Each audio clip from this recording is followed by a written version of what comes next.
Good afternoon and thanks for joining us in this edition of 360 Degrees, a day after the indomitable Lions crash out from the African Cup of Nations in Morocco. In this edition of the program, we shall be looking at the lessons we can draw from the expedition of David Pago and his boys. Of course, 2 months into the new mandate of hope and greatness, Cameroonians are still waiting for the new government from President Paul Biya. And of course, what takes center stage in Cameroon at the moment are the traditional New Year wishes that began with the president himself. And of course, the other dignitaries are following suit. And we're asking the questions, how important or what can the New Year wishes, how can they impact the life of the Cameroonian common man? Stay with us, we shall be right back.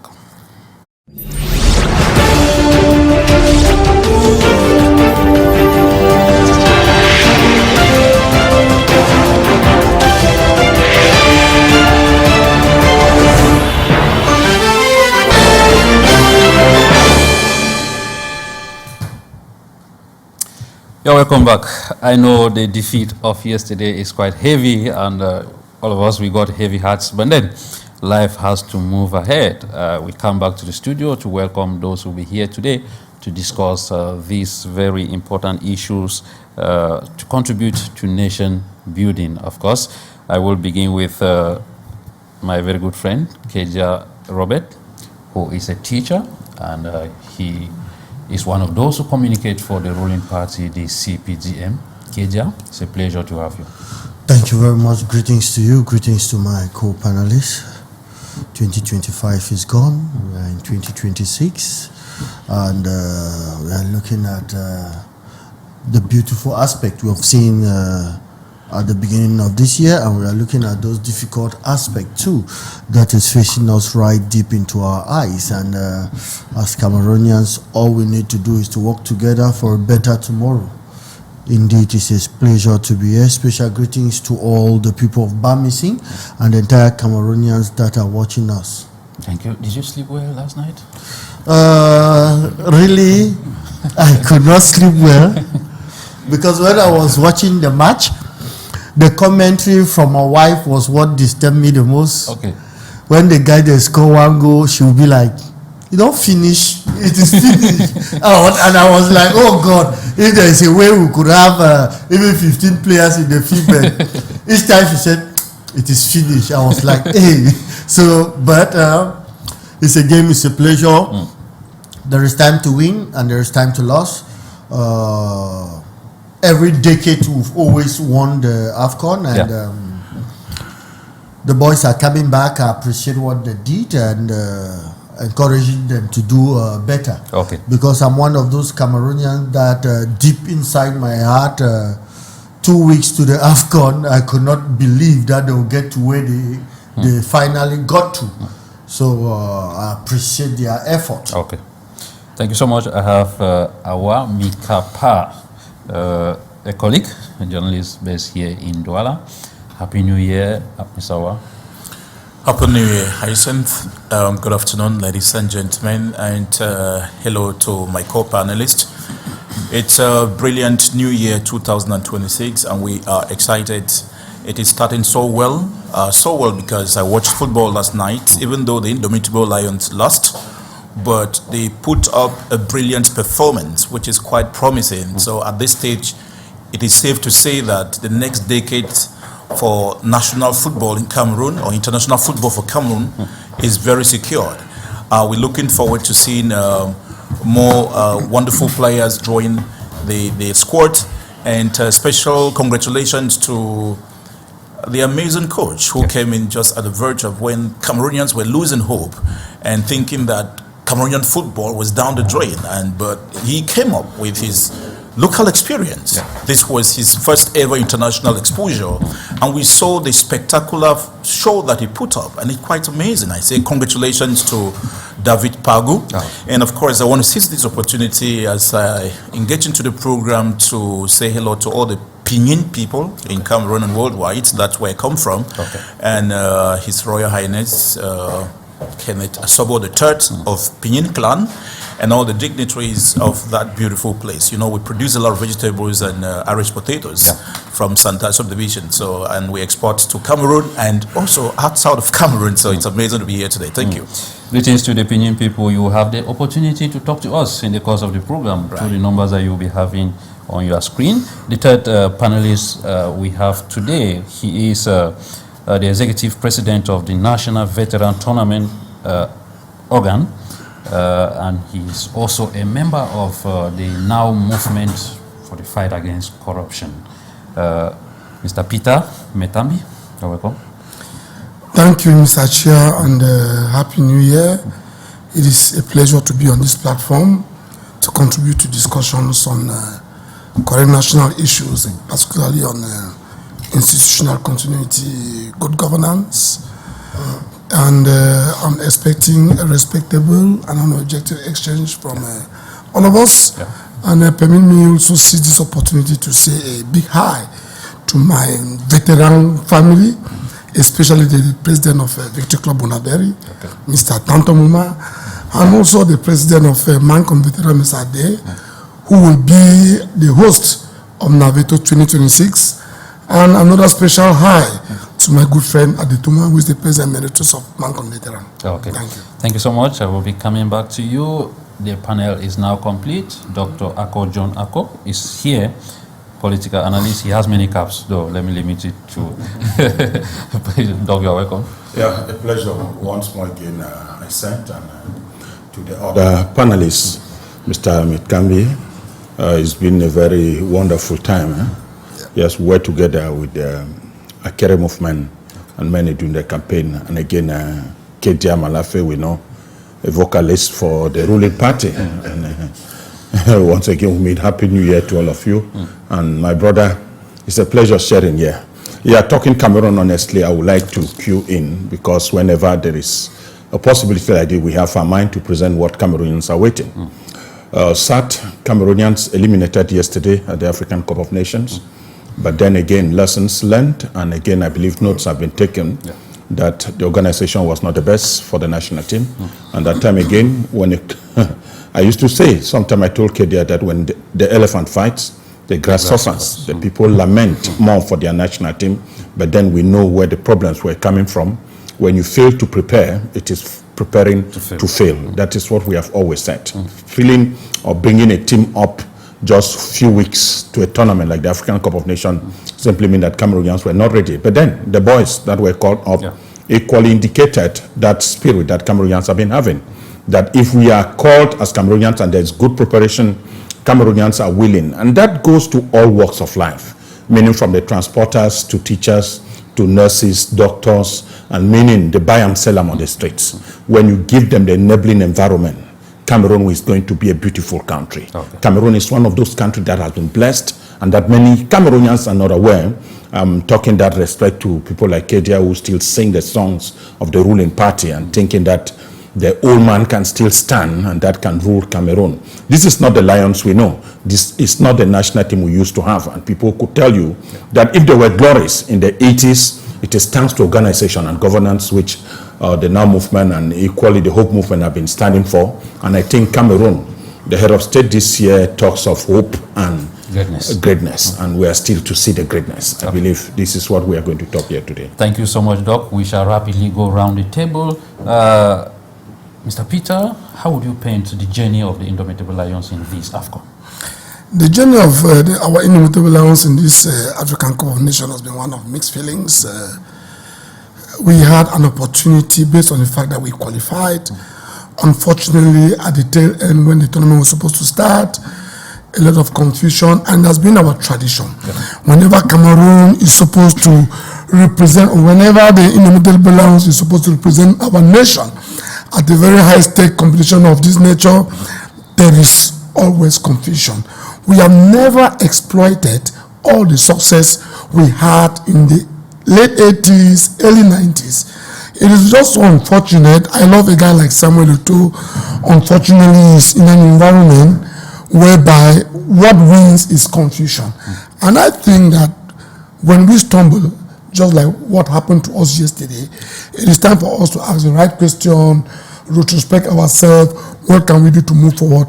But unfortunately, with all the zeal and energy that somebody like the president of FECAFOOT has gotten, again, it will be very, very challenging. So to me, we just think and hope that there will be a change that can permit our indomitable lions to give us the glory in the old days. Thank you. Thank you so much. When we look at David Pago's report card, like you were citing, Mr. Awa, 5 matches played, 3 won, 1 draw, and then 1 defeat.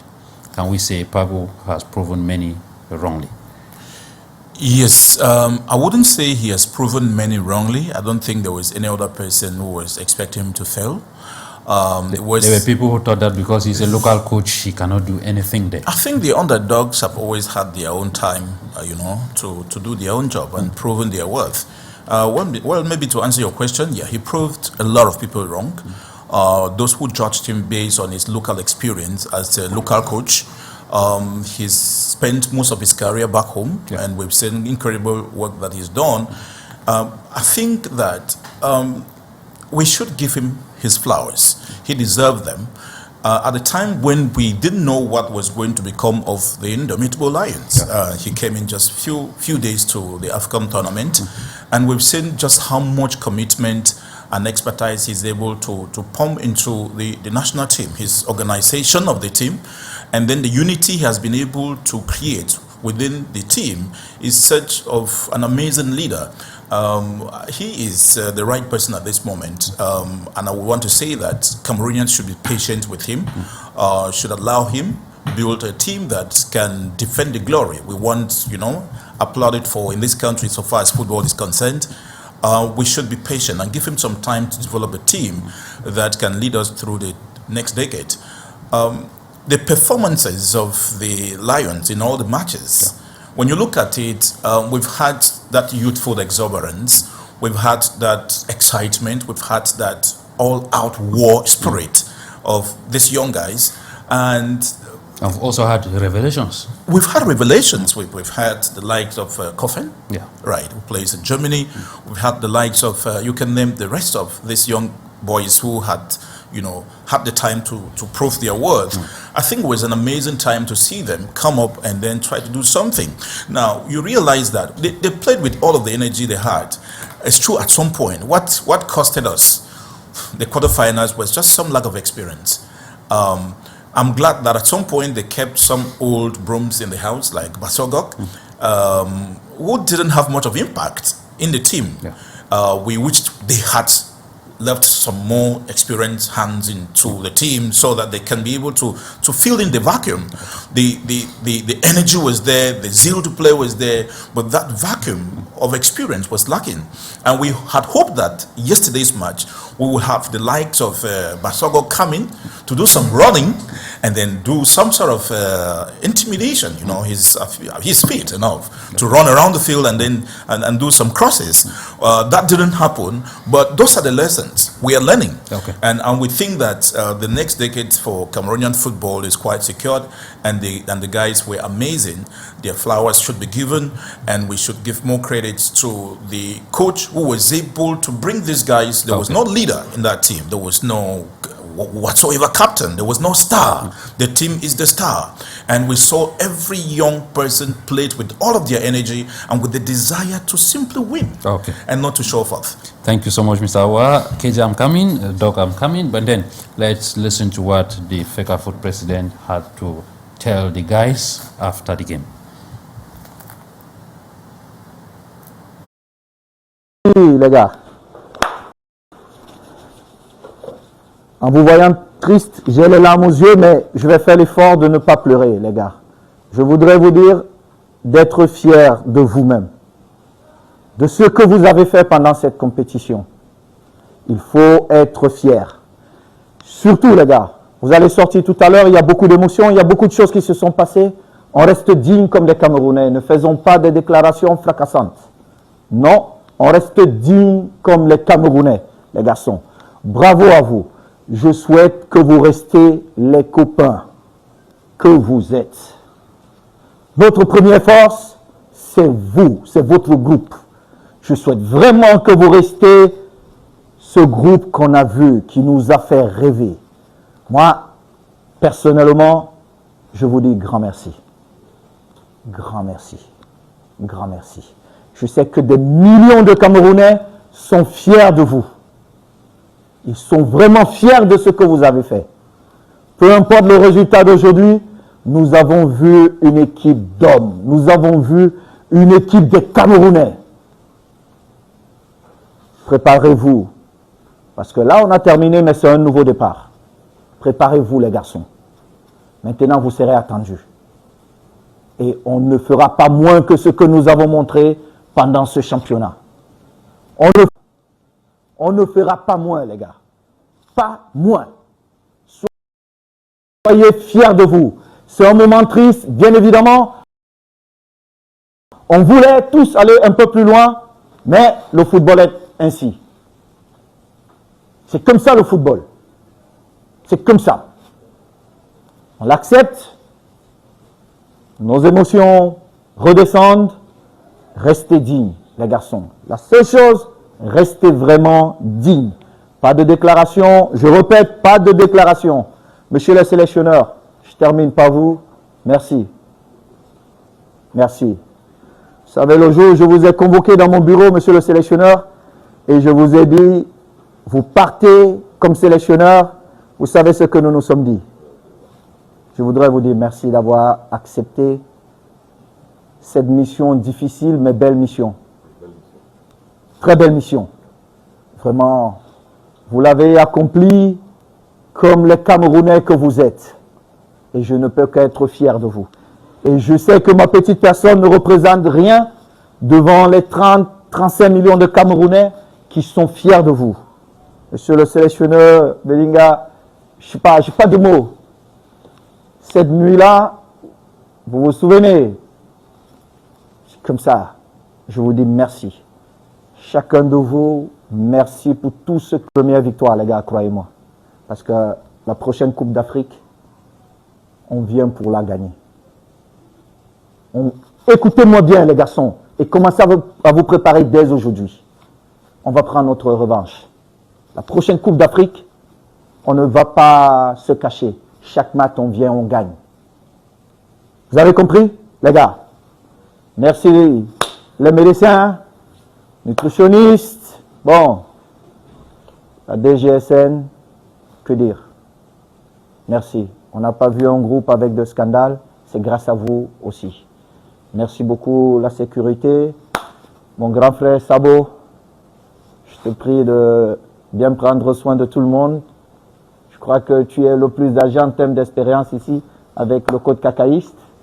Merci. Et je finis par mon collaborateur, chef de délégation, grand frère. Que dire?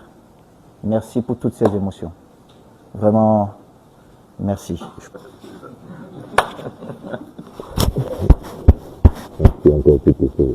Merci les garçons. Je vous laisse maintenant. Soyez fiers de vous. Merci. On reprend la plus belle des chansons dans ce monde. Le refrain ou l'hymne. Au Cameroun, Berceau de nos ancêtres, va debout.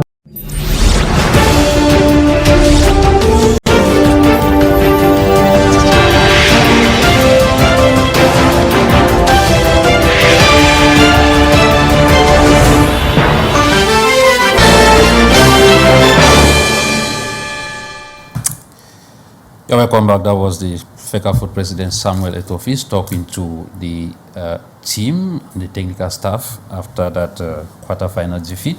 KEDIA, before we move to the next subject, what are the lessons we can draw from this expedition?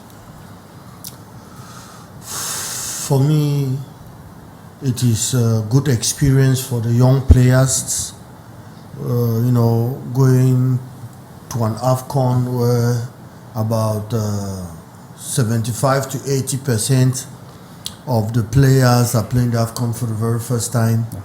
I think it is a good experience for their young age, so that by the next competition they'll have enough experience. I also want to take this opportunity to appreciate the coach, which is a home product, trained in Cameroon, got all his experience in Cameroon, and went out, called his players. And for me, the result, the level we got to, at least we didn't get to that level with other coaches that were being paid millions, of over 50 millions. But we'll see a coach, local coach, I don't even know his salary, even if it is up to 5 million. That's where we see patriotism, that actually what he did for the nation. I also want to appreciate the FECAFOOT, because many things have changed. We no longer hear of player being demoralized or talked about the issue of their bonuses or money to be paid, because the case with neighboring Nigeria is their captain, Mr. Ndidi, that is even opting to pay because their federation is not. The federal government and the federation does not pay. Does not pay. So I want to appreciate Samuel Eto'o for that gesture. And also I just want to be very honest too. We were cheated by the referee. According to me, I felt we were cheated because at some time I thought they were playing rugby instead of football, where people had to use their leg and do a stock and hit people on their head, where it's supposed to be a red card, but nothing was done. There was a certain time that air balls started coming out and nothing was done. So if our boys are back to, for me, I'm one of those that I really think that we were actually cheated. And most importantly, I really think that the Ministry of Sport and the FECAFOOT, I'm not calling names of person because I'm one of those that believe that it is about institution and not about person. Because I realize that in the past 2 years they have been attacking persons, insulting persons, but I believe it's about institution. And I'll take this opportunity to tell these two institutions, at least not to embarrass Cameroonians again. Okay, thank you so much, Doc. You will be very brief. Yes, I'm coming to you. You will have the last, you will be very brief. The message of Samuel Eto'o to the boys and the technical staff, your appraisal on that. Yeah, when I listened to the president of the FA speak, I was a bit encouraged, and honestly, that shows the maturity in the mind of governance, and that Samuel Eto'o fits his job. We have 32 or about 32 teams, that 24 teams that 24. Were going 24 that were going for this tournament, and not everybody will win the title. Yeah. It is normal that football is a game, and what happens with football is that you take the lessons and then try to ameliorate in future. That is where his speech was all based on. First of all, appreciating the team, not leaving out was what KEDIA just said. There is no scandal. I mean, since Samuel Eto'o took off FECAFOOT, Cameroon has been off this scandal of where to sleep or when to even travel for a tournament. Like has been at times we were even unable to pay flight tickets for players to get to the tournament. So it indicates that if we ameliorate what has happened, we need to, and Cameroon will be confident that results will come. And one of the most almost things that disturbed my mind was the 9-minute change of the referee, which Cameroonian authorities were not even aware that the Mauritanian referee was not the referee that was chosen for this game from the onset of the planning of CAF, and that Morocco had to petition for a referee that was changed without informing the Cameroonian Federation, and Cameroonian took it low. And we saw the results. Meaning that somewhere, that very referee before he was coming, he knows he's coming because of the manipulation coming out from the Moroccans. And we saw the game. We saw the game, and I was saying, if I am part of that CAF, like Mosepe, there was a need to have consulted Cameroon, and why not make a short list of all the referees, which Cameroon too will be in accordance. If not, the referee that was decided upon was fit already for the job. This one of the things that the level of the matches, when you take a referee from Mauritania and see a referee from Egypt, I believe with Mr. Peter here standing, you know that Egypt have a more comfortable league than Mauritania should do, and the level of the game demand a mature referee to handle such instances. And I believe the African Confederation of African Football should not just take this match yesterday as an easy going, but somewhere somebody said online this morning that it is like it's a plan that Morocco should not be eliminated now, and that it is their tournament, they should still have time. But it's not in the face of the rest of the world. Yeah. They are lovers of football, and I said what happened yesterday, everybody saw it, but like Eto said, it's football. We learn our lessons, and then we'll see how to move ahead in the future. Mr. Peter, we are talking about lessons. Maybe you have the last mic on this particular topic. Mr. Yes. Already, so... Yes, thank you, Mr. Chair. I watched Eto's speech or the video. I watched it online. And what I would say is, Eto said something that was good, but I would have appreciated to say it off camera. Because to me, you don't reward failure. Okay. We failed, and that is just the big word. We did not fail because we were not good for the competition. We failed because we have gotten resources that can take us right up to the final. But what do we do with those resources? I think Eto should have made the speech off camera. You know, some years back, Eto made the same speech in Burundi, and we won 1-0. Despite the fact that we won 1-0, he was hitting the table and telling the guys that we need to do more better than this. Yeah. And to me, Cameroon is a big football nation in Africa. We have gotten more than 5 of those trophies. So our place is not to be only at the quarterfinal. Our place should be at the final. Unfortunately, we always fail to plan. And when we fail to plan, it means we had planned to fail. So the lesson we have that we should, as Cameroonians, we should take back home is that when you fail to plan, expect the consequences. Now, going back to the football proper, if you watch the football as myself, Try to be brief. True, We don't have much time. true, we had weakness in the officiating of the match, but technically those guys dominated us. If you look at just the two systems, the system of the Moroccans, they were there to possess the ball, they were there to control the game. And then our own system was more defensive minded. We never had the opportunity to stretch the Moroccan team. We never. I think what many are saying is that the referee would have been fair enough for us to lose with our poor performance, not because... Referee is part of football. Unfortunately, he was against us, and I felt bad for that. But let us face the reality as it is. I'm saying that those guys, technically and tactically, they outmaneuver us. You know, they played a 4-3-3 system. And when you see somebody coming with a 4-3-3 system, you need to understand that guy wants to possess the ball. And when the guy is in possession, certainly you will get tired. Okay. They kept giving us pressure from minute 1 and up to minute 2. And in that pressure, one thing is certain, we will make errors. Okay. And they work so much on their dead balls, and they use 2 dead balls to score us. So what I'm saying is, let us plan well so that in coming tournament, we are going to do more better. Cameroon is not a nation whereby you just take us out from the competition like that. Thank you. So to Pago, you're paying me to Pago, I want to say congrats. But to me, it was not good enough. Okay. Thank you. Thank you so much, gentlemen. Let's have the jingle before we move to our next topic.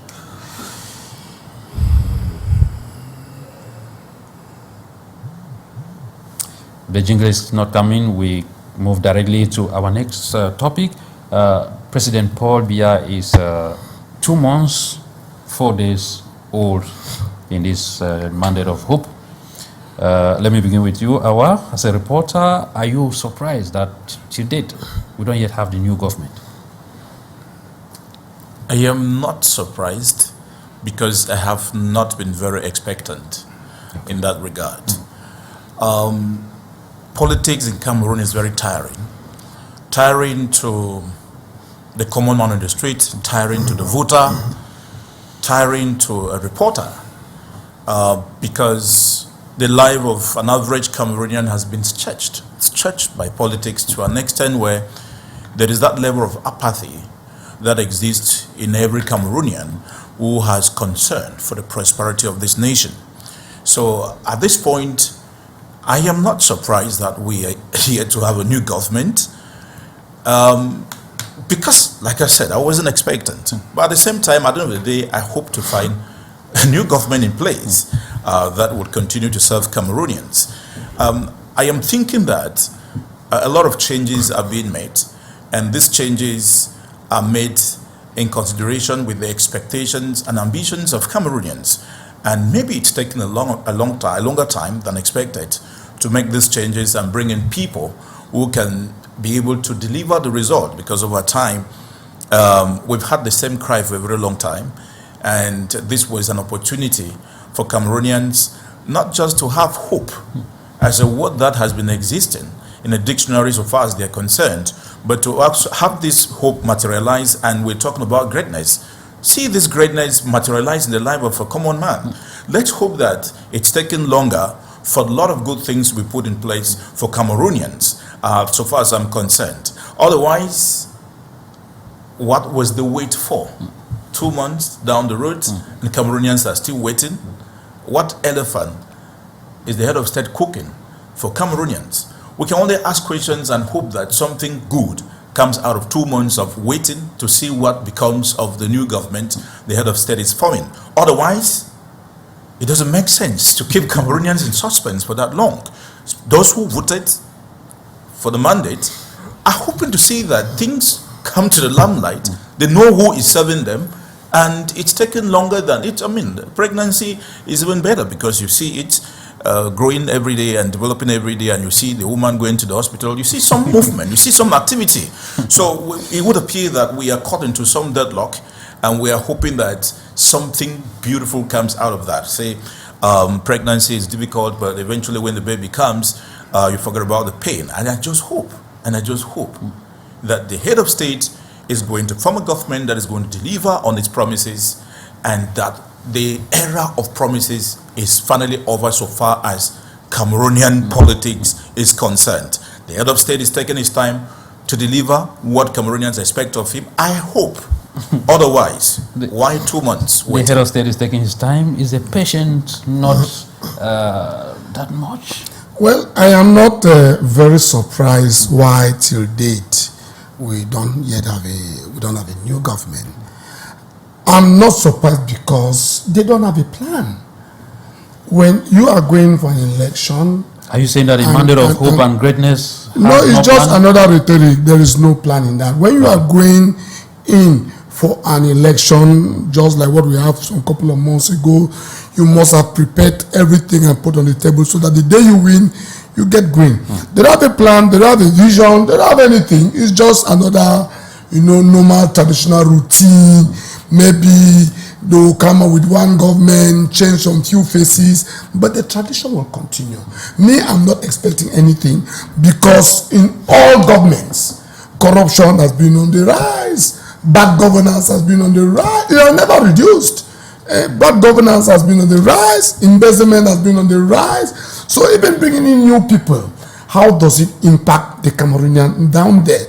So to me, well, I'm not expecting anything. So I'm not surprised. And I'm not even sure that the new government will come out anytime soon, because in the next couple of months we'll be having local elections and legislative elections.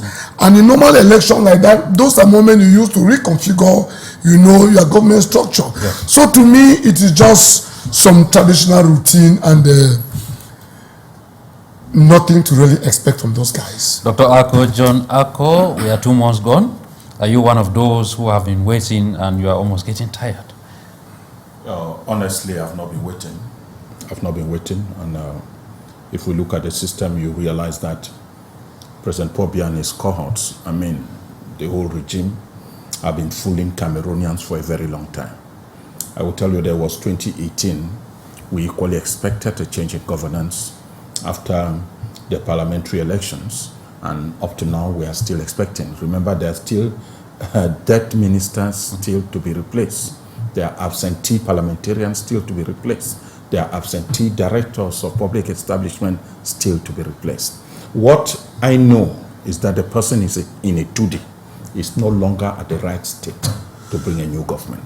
And the people who are making propaganda about cabinet reshufflement are just faking Cameroonians and covering the news headlines every week. They know very strongly that what is happening in 2D is a tussle between those who are still stronger than the head of state. And that are you saying that there are people in this country who are stronger than the head of state? There are many. KEDIA will tell you that he has his own godfather whom he believes in than even the person in a 2D. And that the father in a 2D knows that there are people who are ahead of him, whom he believes in them than even himself. Even the speech he read on that day was written by those people who gave him notes to read, and at the end of the day might not have looked at the lines he even read to Cameroonians. Because you can't tell us. I want to come back to something which happened in this country. He talks of COVID gate, if you can remember. Yeah. There was COVID gate. A lot of money sent to cover COVID incident was embezzled. There was Can Gate, which the head of state even hit his hand on the table, that for all those who were involved with embezzlement of money towards the Organization of African Cup of Nations, that at the end of the African Cup of Nations, heads will roll. Yeah. And we are here, it's over 3 years gone. Some were rather decorated. Decorated again. And I talk of this issue of 32 giga equals to 500 giga.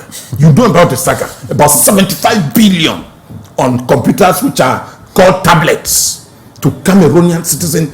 A lot of these things that had happened, and now we are talking about cabinet reshufflement. When me and you seated here, we know that in the government today is a government of camps. And in their camps, know that the person they call the head of state cannot even enact or choose a government. We know very strongly that the head of state does not even have names of his own ministers on his table. It doesn't even know who is the minister of housing. Honestly. Doctor, you say that. Please. Yes. Please. I'm telling you now, what is holding this issue is that the head of state does not even know names of people he can appoint. Is that not an overstatement? I said what it is. Otherwise, we have seen other governments. When Donald Trump was elected, before even being installed in office, a list was circulating.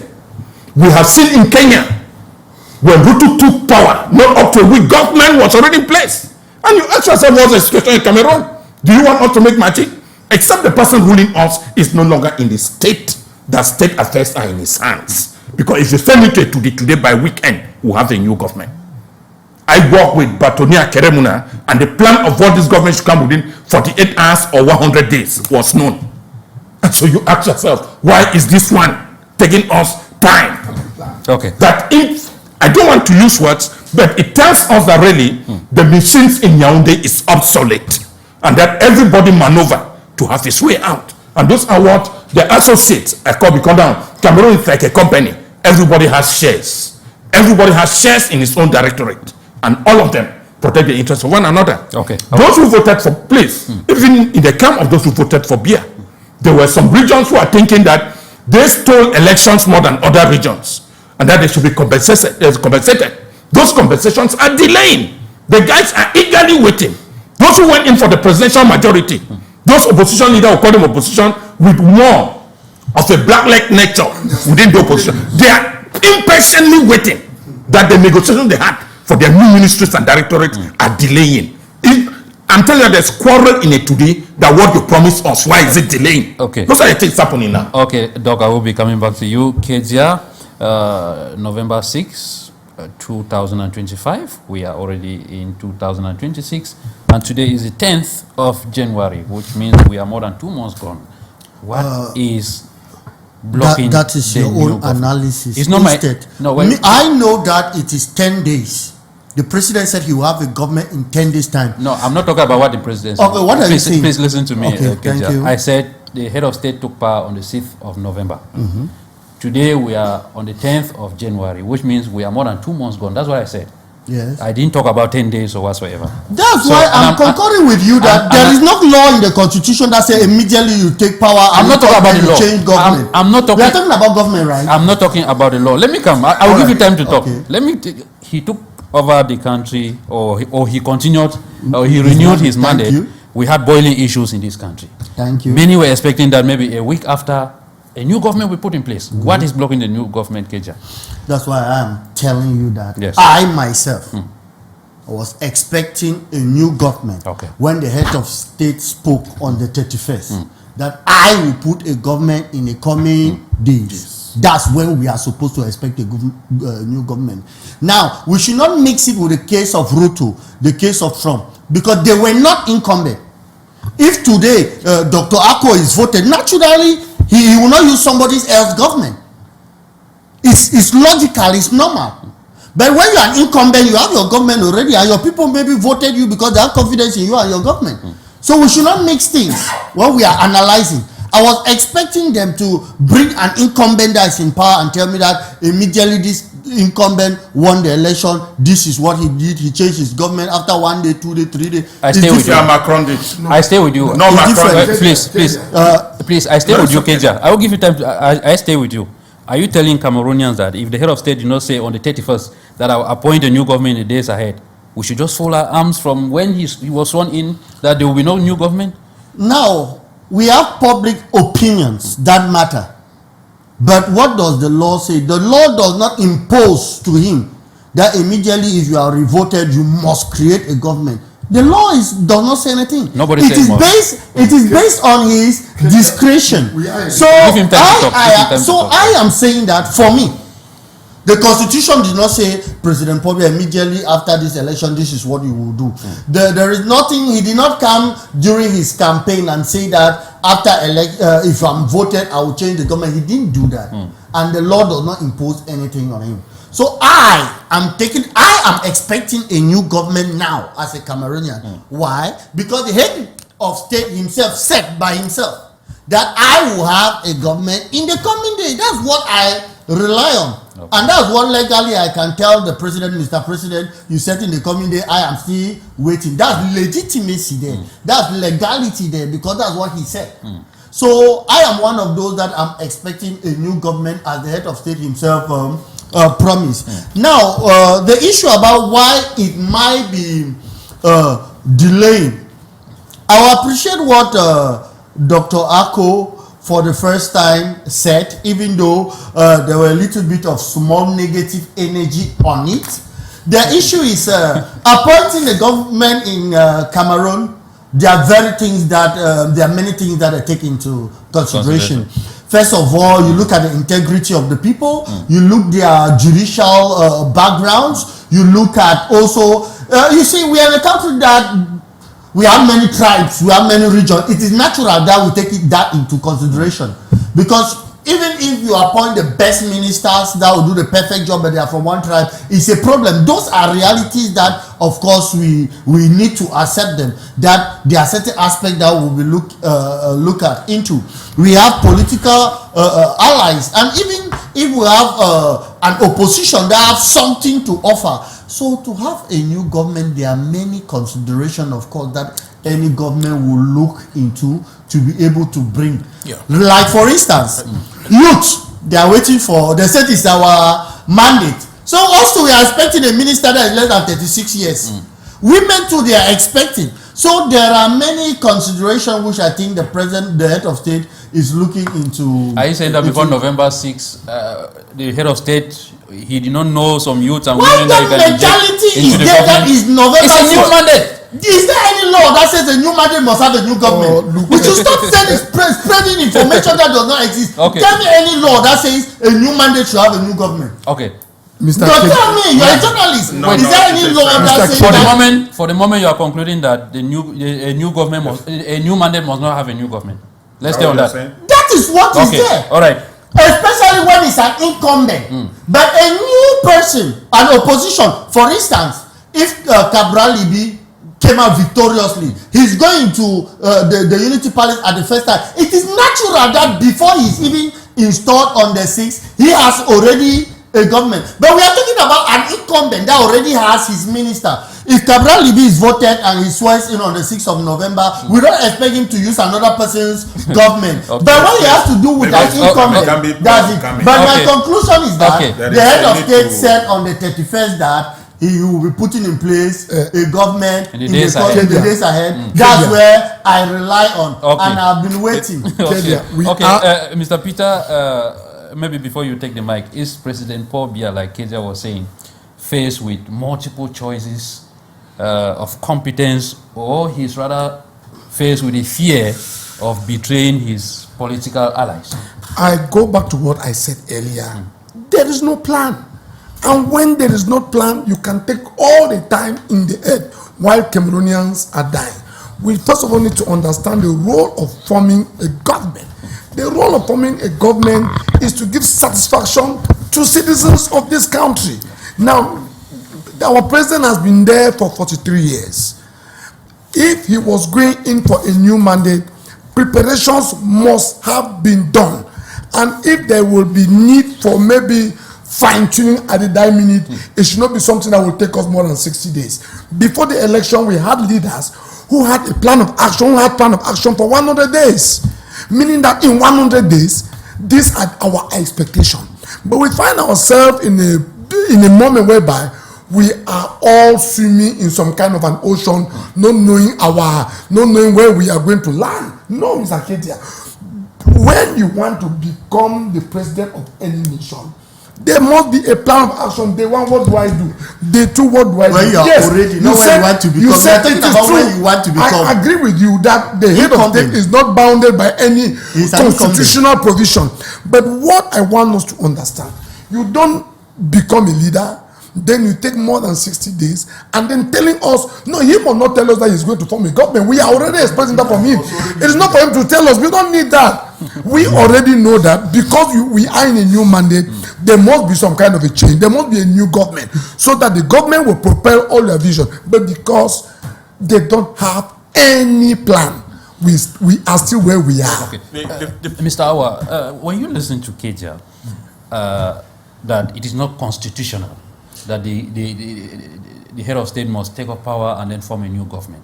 But in a country where we have ministers that have been at same positions for over 21 years. We're in this mess because of things like what KEDIA is saying. And that's a reflection of lack of visionary leadership. And when you find leadership that is not proactive, you cannot expect anything better from that leadership. But a mess that we find ourselves as the one we are talking about here. I mean, over 30 million Cameroonians are 2 months down the road are waiting for a new government to be formed after the October elections. What are we even talking about? Now, it's embarrassing to even come on TV, my dear colleague, to try to defend that. We should be able to give some information. I said I'm waiting for a new government. So what am I doing? No, I mean, we cannot Please, see. Let's get to a point where we begin to hold even our choice leaders accountable for their actions. There are no other ways we can deliver good leadership, good governance for Cameroonians when we don't hold the same people we cherish to account. Don't defend. Even the head of state said to Cameroonians that he is going to form a government. And we are not here saying that he will not form the government. Yeah. Since then, what has happened? What is going on? I want to be balanced. And I want to be objectively positive, yet constructively critical of the situation. We understand how complicated Cameroon is to rule, culturally speaking. You need to satisfy all of these people. There has to be the aspect of regional balance and all of that. But does that need to take you forever? Even before going in for an election, what's your plan of action in case you win? Let's assume that President Paul Biya didn't know he was going to win this election, right? He didn't know, so he didn't prepare any government. There was no plan so far as forming a government was concerned, right? There was no plan of that sort. But now you won. So what is happening? Like KEDIA said, maybe he's okay with the one that is there. Yeah, then come out and tell us that. Come out and tell us you are okay with what I have already, and let people know that we have a government in place. People should not be waiting. You cannot be okay. You cannot suspect us. You cannot keep us. You cannot keep us. Let's not push Cameroonians to a point where they start talking. No. See, your opinion is your opinion, and my opinion is my opinion. It cannot be wrong. We just have diverse opinions. Cameroonians should not have to start agitating before they can get information. I mean, the least they can expect from a leadership is free flow of information. Even tell Cameroonians that, okay, from when he said he was going to create a new government, what is happening? The government is coming up by the 20th of January. The government by the 15th of January, we're going to be out with a new government. We understand the aspect of regional balance. We also understand the aspect of satisfying political allies, right? These are things that can take time. But we don't have to wait forever. And this is happening as a result of one thing, lack of proactive leadership, visionary leadership, leadership that goes ahead, thinks ahead, and put things in place before, going into action to do whatever thing you are doing. Okay. Thank you so much, Mr. Awa. Dr. Ako John, I see you taking a lot of notes. When you look at the different sectors of our country, at this point, the government we're talking about, do we just need a shake-up or we need a complete new government? That question is, when you ask a question of a complete shake-up or that... Just a shake-up. I say a shake-up, meaning yes, we that's can just what I'm something. thinking. Yes. Because from my thought, if we need to have an overhaul, the overhaul starts with the President of the Republic, from the top to the roots. The President of the Republic. The President of the Republic is already there, legitimate. Yes, let's talk about this. No, please, that is what I'm telling you. That one of the aspects of the President of the Republic to start with is to declare himself incapable and appoint an interim. When justice is delayed, it is tantamount to justice denied.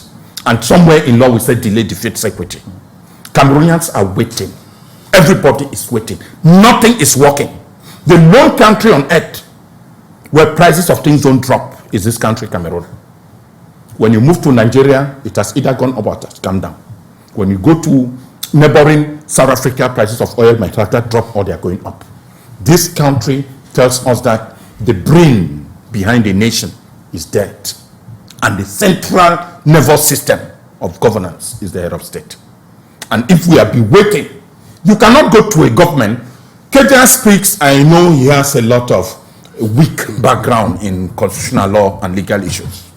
Election is tantamount, equivalent to a new government throughout the world. The moment people work and vote for you, it is either they are reaffirming or somewhere during election they have criticized you and that those notes were taken during campaigns. And that opinion of other political leaders equally matters. That after winning, we need to do something immediately to solve the people's problems. They vote for something new. Yes, they vote for something new. Okay. And what I'm telling you, please, no, yes, anytime there is election, I want him to get it. I'm not gainsaying. I'm not waiting for a constitution. I said get. Don't tell me something. Get your research. Get your research. What a constitution. Elections. No, there is a written constitution and there are unwritten practices of law. Oh, okay. That is what I'm telling you. Not all legal rules are written. Others count as a matter of practice, and those opinions are meted in court. Because they will tell you that the practice of people whom or barefoot is not a constitution. So I want to tell you that all elections is tantamount to a new government, and that the wit and caprices of the people must reflect every after election. That we should take it very strong. One information which we need to know is that the Pobia kind of government is a sitting government, where people are served rather than saving the people. This is what happened. You cannot go for an election and we come out from an election, you took another. I remember the head of state said, order must reign by force. Yes.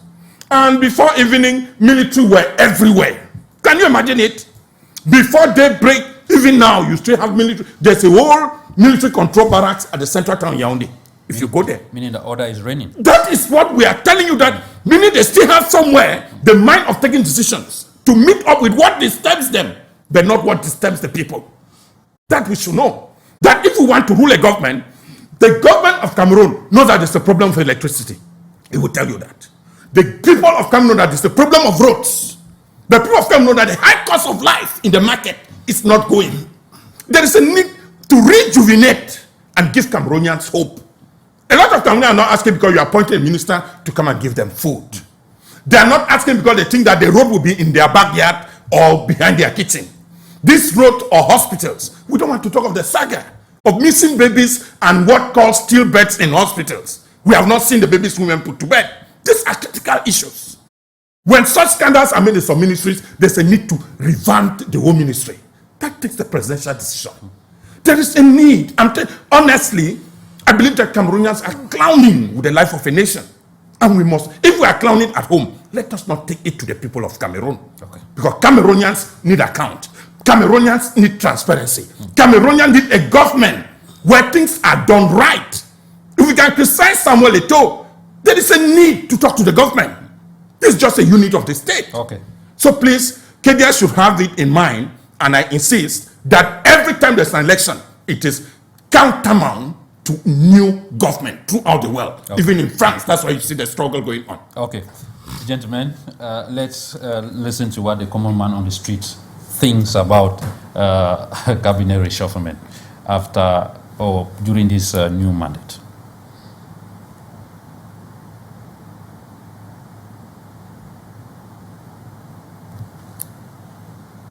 Paul Biya announced at the end of the 2025 that a new government will be formed. Many Cameroonians have been watching closely, unsure whether the move will bring fresh leadership or simply recycle familiar faces. On aimerait, tout le monde veut voir un changement dans ce pays. Some residents say they fear the reshuffle will amount to little more than a rearrangement of the same long-serving officials. On ne s'attend pas à grand chose parce que ce sera le renouvellement des mêmes personnes. Others argue that even if new names are introduced, meaningful change will remain elusive unless there is a broader shift in how power is exercised. It's necessary, but how many years they have been changing it? There have not been any change. So we are praying that maybe the government will see another way out, or they should make the right thing. We know the right thing and they know. For critics, this has contributed to what they describe as political stagnation. C'est les mêmes ministres qu'on tourne avec, on enlève ici, on remet là-bas. Yet, not all voices in Douala are dismissive. Some residents say they are cautiously hopeful that the president might use the reshuffle to bring in younger figures. S'il y a un remaniement, ça va beaucoup nous plaire. For now, the mood in Douala is one of tense anticipation. Many Cameroonians say they will reserve judgment until the new cabinet is finally unveiled and until they see whether it brings changes that brings beyond ministerial offices and into everyday life.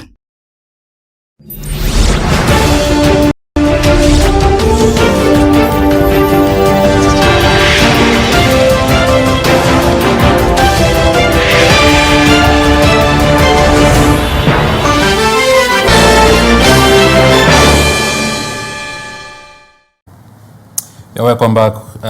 We are reminding you that wherever you are watching, you have the opportunity to contribute to our talking points just by sending us a short WhatsApp or SMS. We shall be able to read it out here before the end of the program. We already have tons of messages. Please, we do not take calls. Gentlemen, before I come back to you, let me take this message from one of the viewers, Winka Edwin from Fumbot. Good afternoon to you guys in the studio. Sir, please, cabinet reshufflement cannot help us. It has been the rotation of the same thing for the past 4 decades. We need a complete change of the system, not cabinet reshufflement. What is the impact of the past cabinet reshufflement or the past 4 decades, on the poor Cameroonians? I see you nodding your head. Let me go to KEDIA. Yes, when Dr. Ako was talking, you wanted to react. Let me give you time to react before I come in with the next question. All right, thank you very much. As I was saying, when the head of state made his speech, he himself, he talked about inflation. He talked about electricity problem. He talked about water. And he talked about roads. And he said he will be putting a new government. He didn't talk even about cabinet reshufflement. He talked about a new government because there's a difference between a new government and a cabinet reshufflement. He talked about putting a new government in the coming days. Immediately he said that as a Cameroonian, I am expecting the new government in the coming days. For sure. Now, when my co-panelist, Dr. Ako, will say immediately when you win a government, automatically it means that as an incumbent, you need to have a new government. What if the people came out and voted you because they like you and that government? Do you change that government? Those are the things that what I want to say here is that I'm coming back to you. Permit me, please. I'm coming to the you. analysis I was expecting is that if my co-panelist said that minister died and immediately they were supposed to change them, I will accept with them. We do not need the taking of oath or a new mandate before we start to say that definitely we're waiting a new government for the past 2 months. That's not my point. My point is that... Do you not agree that Cameroonians have been waiting even for the replacement of those that are not there? It's right. It's normal. I said I am waiting. Good. Even waiting And for the... I And you see that the waiting is not constitutional, like you were trying to twist it. Yes, Good. and it is not constitutional. Yes. It is his personal will. I still repeat it. And I said that immediately he came out on the 31st and said he will put a government. It becomes now legal for me to wait because that's an open up promise. I am saying that I even before he won this new mandate. As a Cameroonian, I got a point that naturally, even though some ministers or a minister resigned few months to election, it's normal that we appoint a minister. We must not just have a cabinet reshufflement where they change people. No.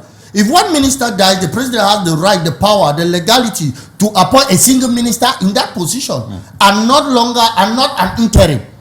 An interim who is also a minister in another ministry. So I myself, in my own view, is that before even the election, there were some positions, ministries that I have been expecting a minister there because maybe a minister have died and not an interim. That is my point.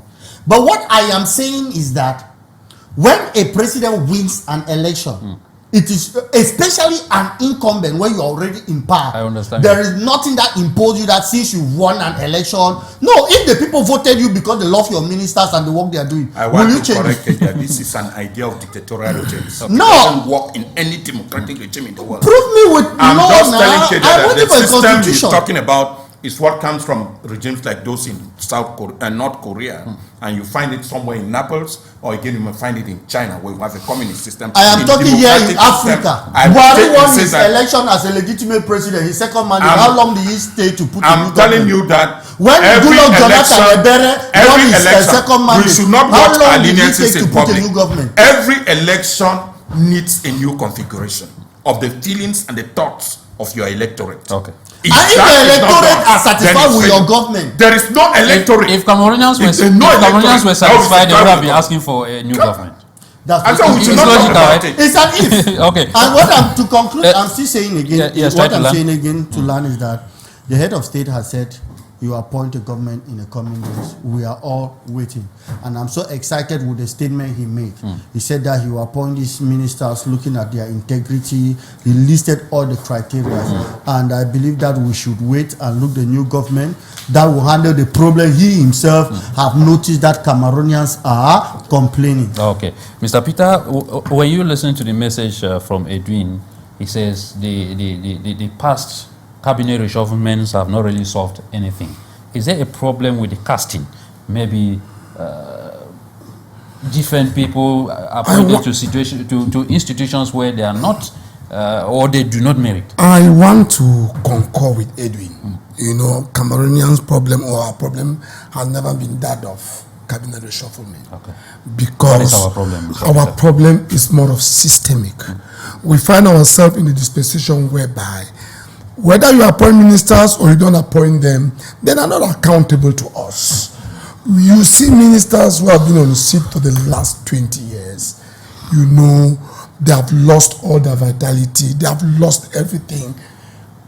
They have now become, instead of serving the people, they are serving themselves, and nobody is saying that. I think what we now expect today is more of a systemic change. You know, just like going back to what Mr. KEDIA said, our head of state has been saying a lot of good things. When you listen to all his speeches, he has been saying a lot of good things, but none of those good things always come to reality. No. We have the 2-lane road Douala Yaoundé. Maybe it's an overstatement. Okay. We have the COVID scandal. People are stealing every day. There is embezzlement scandal. Employment is not going anywhere. People are hungry. Poverty is gaining grounds. Our educational system is going down the drain. And as each day passes, these things go up on the rise. And we have experienced more than 2 or 3 cabinet reshufflement.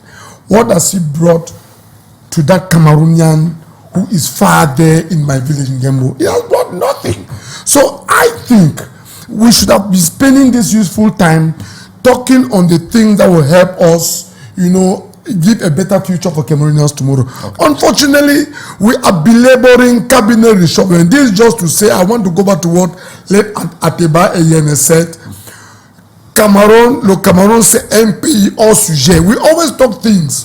We are always discussing on things that will not help us. It's just unfortunate, but that is just our reality. So I just want to pray that let the head of state look in his inner self and ask the right question so that he should be able to help Cameroonians. Mr. Awa, there is this Latin saying that you cannot give what you don't have.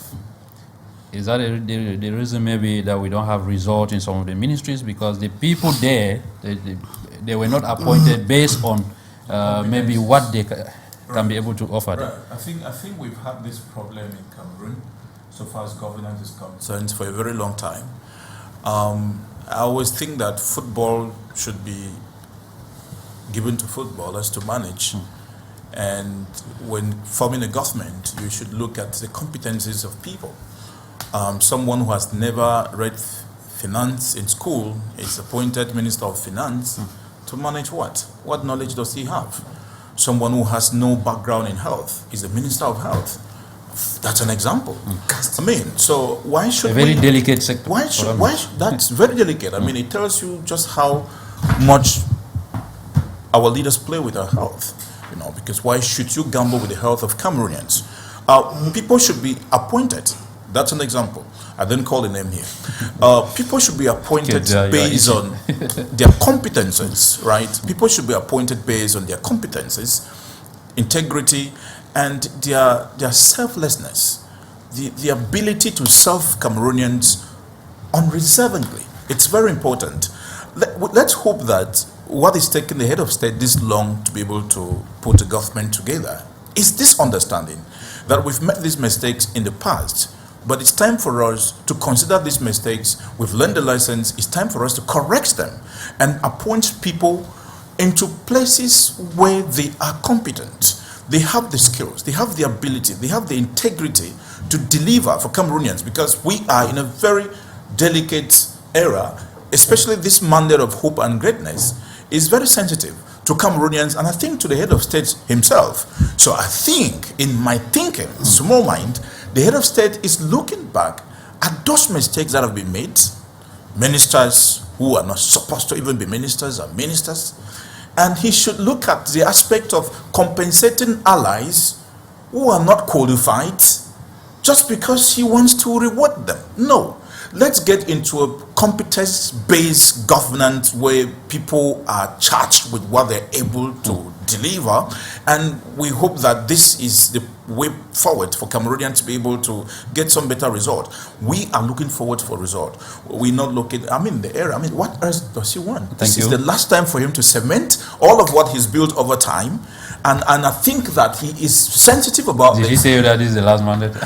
No, it should be. It should be. I think it should be. Okay, Dr. Ako John, popular opinion maybe on the streets also were saying that the AFCON is delaying the new government. Now that we are out of the AFCON, can we say we should be expecting anytime soon? Yeah, not really. The fact is that a lot of Cameroonians have always been thinking that football is used as a tool to quench a lot of political quest for change, and some were not even for it. A lot were hoping that they should even remove Cameroon from the very first match. So the delayance came because Cameroon was still forging ahead. Now we equally think the government should think that there's a need for change. Last week or two, if you watch international news, the Gabonese president mocked at ministers that were not working and likened them not to be like those in Cameroon. When you get a president of the Republic of another country, starting those who are not working, if they are not ready to work, they should go to Cameroon. And give them 90 days. And give them 90 days. Yes. To deliver. I mean, on national media, a president of another country is taking an example from Cameroon in a wayward ministerial position. You just said it here. There is no system in the world where ministers have a mandate more than that of the president of the Republic. When you have ministers in the same position for 21 years, is that they are the lone technocrat in this country.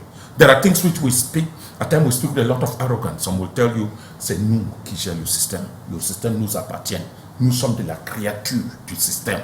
So it pains to see that in a country of 30 million Cameroonians, some people, directorate of some establishments, some have even been forgotten whether such companies exist as state companies, because the government does not even know. I'm talking of SNH, where the bias scandal, my political mentor, Batonia Keremuna, is talking of Glencoe, with over 8,000 billion of this country being switched out. It doesn't care the guys are still in position. All the management try to make that scandal in an advanced democracy. Before 2 days, all those who are responsible will resign. But our country, since it's a country which is not result-oriented, what leadership is? Leadership is based on result. Meaning even for the 43 years President Pobia has been in governance, 43 years we have electricity problem. 43 years we've been able to give us clean water. This alone can send out a minister. Governments have resigned from basically appointed a brother to government. The president has resigned. It is only in Cameroon where we instead applaud that my brother is an appointed minister. It is like President Pobia will have to do all the works. So when he appoints a minister from one region, he has done them favor. When you said ministers are appointed, they give them what they call federal. KEDIA knows that. On the day you are being installed in that ministry, there's a small paper given to you. In that small paper, they are telling you that in real governance, there is a paper that we use to evaluate you. That you have 4 or 5 years in office, what have you done? I need to count them. Okay. I remember Barack Obama at the University of Columbia, when he launched his second mandate, a student asked him, Mr. President, I voted for you in 2008. So what do you think you have done that you merit my vote? Again. Then you can see the response of the president. I promise you that I will end Guantanamo. I promise you I will bring back the jobs. Obama took America at the time when Americans were going off jobs. The economy, the world financial crisis came under George Bush. Americans saw it already retreating and Americans going back to work. I promise Americans that there will be no war in America. I mean crimes. Okay. So a lot of, why do we evaluate our own leader? If we still have water problem, still have road problem, still have electricity problem, where do we evaluate security? Okay. Thank you so much, Doc. Please, we'll be coming back to have at least 10 minutes, maybe to talk on New Year wishes. But then let's take these 2 elements. We shall be right back. New Year exchanges of good tidings by members of the diplomatic corps, comprising ambassadors, high commissioners, mission heads, and representatives of international organizations residing in Cameroon, was at the Ambassador's Saloon at the Unity Palace, January 8, 2026. Time of assessment and commitment for better development in the world. The Dean of the Diplomatic Corps and Ambassador of Equatorial Guinea to Cameroon opened the day, speaking the heart of the Corps.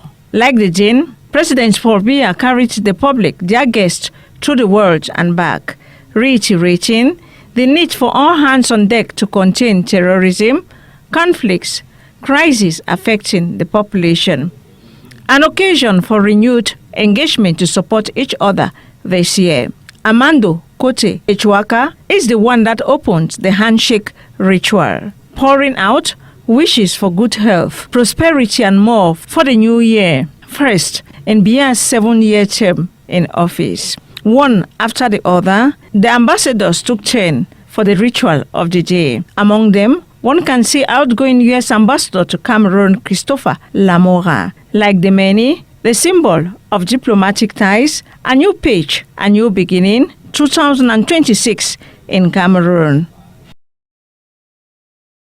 Some 37 delegations of the National Constituted Corps presented January 8 to President BIYA their wishes for the new year. 2 newcomers compared to 2025 of 35 delegations. The newcomers being the delegation of local administrative authorities led by the governor of the Central Region, Nasiri BIYA, followed by the SDM Fundi and all 7 GOs. The other, the Executive Bureau of the Regional Council headed by Jibe Tsimi Evuna. The first delegation to open the handshake ritual was the Senate, followed by the National Assembly. Here, none of the presidents took the lead, but their senior vice presidents. It continued with the Prime Minister and members of government. Then, the Constitutional Council, the National Anti-Corruption Commission, Bilingualism Commission, National Communication Council, and more were part of the New Year wishes trail. The religious, the defense and security forces were part of the day. The economic heartbeat of the nation, wealth creators, its operators were also part of the family picture. The banquet hall of the Unity Palace full with national dignitaries, structures and services, including state protocol under the Presidency of the Republic, crowned the day. The handshake wishes for a prosperous 2026 was followed by the President's Fellowship, a different kind of interaction with the guest. President Paul Biya reaching out one-on-one, the stops, the words, all on records. To some, he listens. Others, he kind of give instructions, as we see. This New Year wish ceremony between national dignitaries and President Paul Biya of Cameroon, one many always look forward to. The difference this year is the uncertainty looming in the air, as many might not be part of the awaited new government announced by the head of state in the days ahead.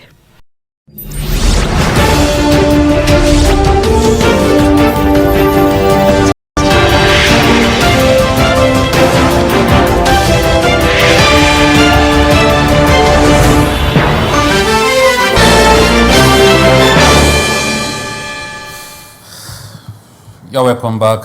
Gentlemen, we have barely 9 minutes to go. We shall be as brief as possible. Let me start with KEDIA. Just your view on the phenomenon of New Year wishes year in, year out, beginning from the top right down to the different ministers.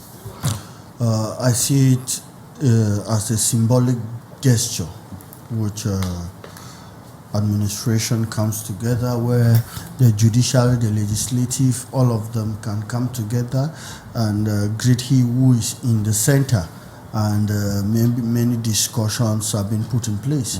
When the president, of course, meets the diplomatic corps of the country, talk to them, greet them, ideas are shared, because you realize that the president will talk to the diplomatic corps, and the dean of the diplomatic corps will definitely present a speech. So when you look at all that communication, I think it's to strengthen the diplomacy of the nation of Cameroon. While at the level of internally, with all representative of almost all the sectors come to greet the head of state, for me, I see it as a symbolic gesture, because it's good when we see Cameroonians coming together. And I myself, I would like that next time when it is happening, we should also have a representative of bike riders, representative of Bayam Selam. They also are part of Cameroon, which they can have the privilege to go and greet the head of state, and not only some particular high institution. So that's my perspective of seeing it. Is symbolic, while in the diplomatic aspect, it strengthens Cameroon diplomacy. Okay. Yes, Mr. Peter? Yeah, to me, coming to wish New Year to our head of state is good, and it should be a moment of having communion with their collaborators. But unfortunately, to me, it has been transformed to some kind of a colonial ceremony whereby people come to show allegiance, whereby there is power. You know, when you watch when diplomats were coming to wish our head of state happy New Year wishes, and you watch the video when us Cameroonians were coming to, you see two different scenarios. You see in one scenario, people are relaxed, they are convivial with our head of state, but you see another scenario, people are characterized with fear.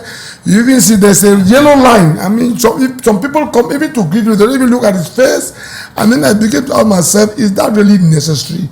I would have loved to see our head of state maybe on such occasion go maybe to Garua, go to Bamenda, go to Boya, come down here to Douala, gather some people, or gather his immediate cooks in the house and wish them Happy New Year. I mean, we are in 2026 and we are a republic. Yeah. My cry is, let our actions be a reflection of a republic, not some archaic empire. No. So to me, it's good, but unfortunately, we are not making good use of such a ceremony. Okay. Mr. Awa, do Cameroonians like you and I on the streets, do they have a psychological impact from all these ceremonies? No, I don't think there is any significance so far as I'm concerned. Meanwhile, somewhere in Ghana, the head of state is visiting the staff of the presidency to wish them a Happy New Year. in Cameroon, I mean, Cameroonians are gathering to wish the head of state Happy New Year. I don't see that. How does that benefit the common man on the street? When I watched the video of the president of Ghana, you know, encouraging members of the presidency, staff of the presidency, wishing them Happy New Year, I mean, that was encouraging. I mean, that's productivity is encouraged. He's inspiring them to work harder and serve the people.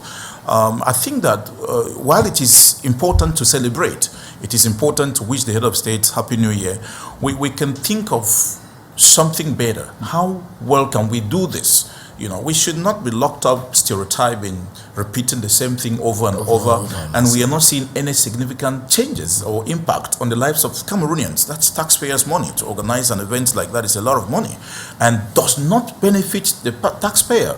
I mean, those who were there, like Kejan said, high-profile personalities, and the common man on the street can't even go closer there. So if perhaps they want to continue with that, they should think of changes that can be made that impact directly the common man on the street, the taxpayer whose money is spent to organize such lavish events. I think I don't have a problem with most of these events that we have in Cameroon, but the motive and the impact is what I am using to evaluate. So if we keep doing things that are not helping us advance as a nation, what's the need for doing all of that? So what's the significance of doing a ceremony, organizing a ceremony to wish the head of state Happy New Year? What's the significance in the life of a Cameroonian? Maybe for the head of state, it's understandable, but when it goes down to all the ministers, all the directors, as a leader, once you are placed in a place of leadership, it's no longer about you. It's about the people you're serving. So every decision, every action you take is a reflection of the life of the man you are leading on the street, the life of the woman, the life of the child. So it's not just about the flamboyant nature of the event or the desire to organize an event. It's about the impact of that event to the people who are led by you. So I think that it is imperative for these things to be looked into as the new government is formed. I hope that next year we will not be talking about New Year wishes to the head of state. The head of state will be wishing his staff, members of the staff of the presidency, Happy New Year. And why not extend that to the common man on the street? Dr. Akko John, beyond the handshake, beyond the drinks, beyond the food, could we do this, or can we do this otherwise to create impact? We cannot and we should not even do it. I went through my knowledge to ask what is the significance of New Year witches. I wrote a statement maybe to Mr. METAMBI. Meeting him within the year was good. God bless you and your family. Did that to KEDIA. These are New Year witches. When it goes ceremonial, when it becomes a diplomatic protocol, when it becomes governance rituals, I'm telling you that a lot is happening for New Year witches than you can even imagine. The budget reserved for this aspect, if we really need to go for governance, and that we need a government that is result-oriented, he will tell you what you see being organized from one ministry to another, goes to one directorate to another, gets to principals, gets to rectors to another. If we join that budget, you will construct a nation. And not only that, it is a time when people come with corrupt practices, even to be present at the presidency. So people give envelopes somewhere so that their name feature on the list to be at the presidency. Companies in towns like Douala to send a representative, they have to see somebody to get to that place to greet the president. When they come to Douala, companies going to see the governor or to see Mr. SDO don't go with bare hands. You can imagine that something which is set to be governance oriented becomes a corrupt practice within. We have seen that in other nations where a leader says we are not celebrating this. I believe John Bobe Magufuli went a step ahead to stop some national celebration because he thinks those celebrations were bringing more of corrupt practices, and that budget inserted in the state budget for that aspect should be used for development purposes. And if our government, imagine President Pope telling you that next year there will be no New Year witches, and that work is oriented for New Year witches in all ministries should be directed to construct schools in each of those regions. Can you imagine the positive impact that is going to create? Because I ask, in everything we do in law, they ask, why the need? Is there a need for New Year witches? And everybody will answer that there is even no need because it doesn't create any impact. And at the level of the ministries, the day they are wishing the minister New Year wishes, work is grounded. Obviously, throughout. Yes, obviously, you see, as I earlier said, I would rather talk about that of the head of state and pay attention on his meeting with diplomat. Of which course, I think that is important. That is important and has strength, strength Could we limit it at that level? That's what I'm saying. That for me, I'd rather talk about that one, and I'd rather talk about that of the, and I'd rather talk about that of the head of state. But for us to have that in all ministries, all divisions, honestly, it's too much. It's too much. Because I believe that at the level of maybe the division, the senior divisional officer knows his delegate. It is still unfortunate. It is still a show of power, allegiance at different levels. Gentlemen, we have just 1 minute left. I will start with KEDIA. Your last word as we move out. I just want to tell in less than 30 seconds, please. The head of state promised us a new government that will handle the problem of electricity, the problem of road, water, and inflation, as he said in his end of year speech. And that's what actually I'm waiting for, such appointment. Of course, ministers with integrity and that are ready to work. Thank you, Mr. Peter. My wishes for our nation in this 2026 is to plead with the head of state that this hyper-centralized system of governance is not helping us.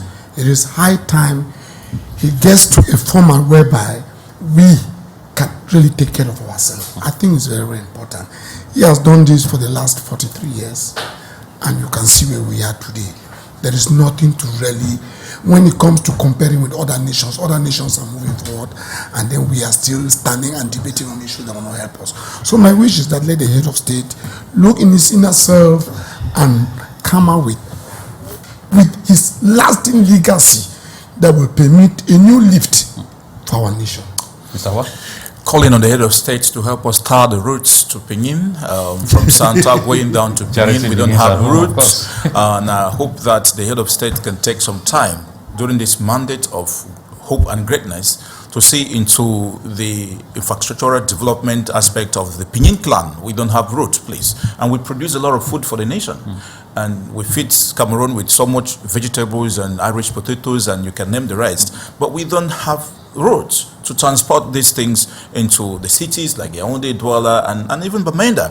So if the head of state can just look into the aspect of helping us have roads start in Pinyin, that will be very grateful. And I'm wishing all the Pinyin people a very happy and prosperous New Year 2026. And wishing the head of state Happy New Year. Let me take this opportunity too. Thank you so much. The cry of the Pinyin people is the same cry with the Boom people where I come from. No, we need this road. Sincerely, we need this road. Yes. Pinyin needs Dr. Ako Jonako. Yeah, a pleasure once briefly, more. Please. Yeah, Happy New Year to each and every Cameroonians. Again, to my great friends, to my mentor, Batonia Keremuna. There is one thing we had, and I believe that might help Cameroon for this period, declaring Mamfe a free trade zone. And you know, Mamfe is the hub for the whole of West Africa. The intention to construct a free trade market along the Mamfe-Nigeria border. I wish the head of state, even if they can't borrow, they should borrow this one.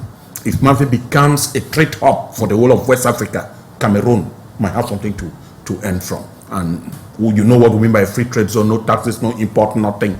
People can buy from there and then get to other parts of the region. Right. And this has been one of the most beautiful plans, not forgetting the plan of constructing University of Science and Technology in Mamfe. You know, the Mamfe people are one of the most educated people, and I think an institution of higher learning in that town might help to bring us more inputs. And why not? The STEM education, science, technology, engineering, and mathematics is what Batonia Keremuna calls for a new Cameroon. So all these changes can make Cameroon a better place. Thank you so much, gentlemen, for coming. Thank you so much for watching. We are sorry that we could not take all your messages. There are just so many. And of course, our production is already indicating that we do not have time again. So we draw the curtains here, hoping to see you next Saturday, God willing. Stay blessed. Pleasure is ours.